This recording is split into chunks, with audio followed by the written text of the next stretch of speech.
30 urterekin iritsi zen Euskal Herrira.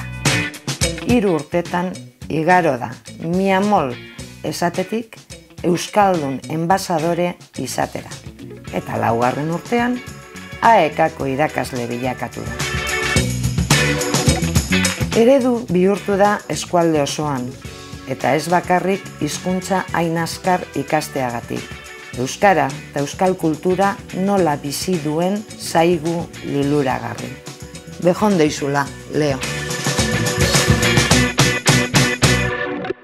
Zukargi izan zenun Kuban, momentu horretan Euskal Herrira etorriko zinela? Bai, nekien. Amodio, ekarri ninduen. Eta 5 urte igorrera heldu zinela. Bai, Kubatik igorrera. Eta holangoko momentu beten, zan zein non. Bueno, hor da euskaltegie, eta banoa. Zergaitik?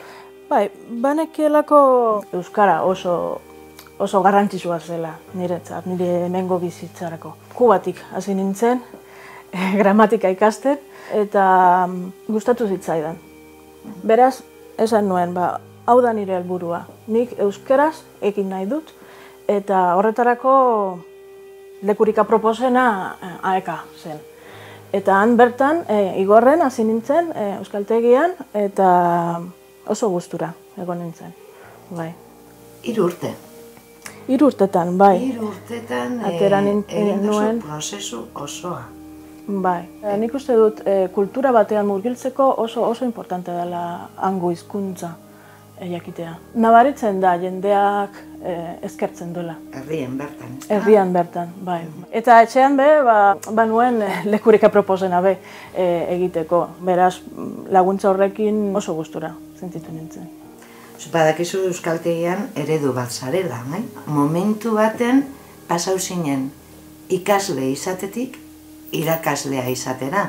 Oso importante zen niretzat ez bakarrik euskara jakitea, baizik eta besteei ematea. Nire Euskal Herrikokiko konpromisua ez zuen amaitzen han. Orain bastartu duzu pizka bat bide hori, ez da? Bai, orain Iruñean bizi naiz eta etxetik egiten dut lan, ingeles enpresa batean, beraz ingelesez egiten dut egunean zehar, baina euskara ez dut baztertu. Egia da, batzuetan jariotasun hori galtzen dela, baina nik saiatzen naiz beti euskaraz egiten. Arratiako jentea itxia da, bai? Eta euskaldunak direnak itxiak dira, bai?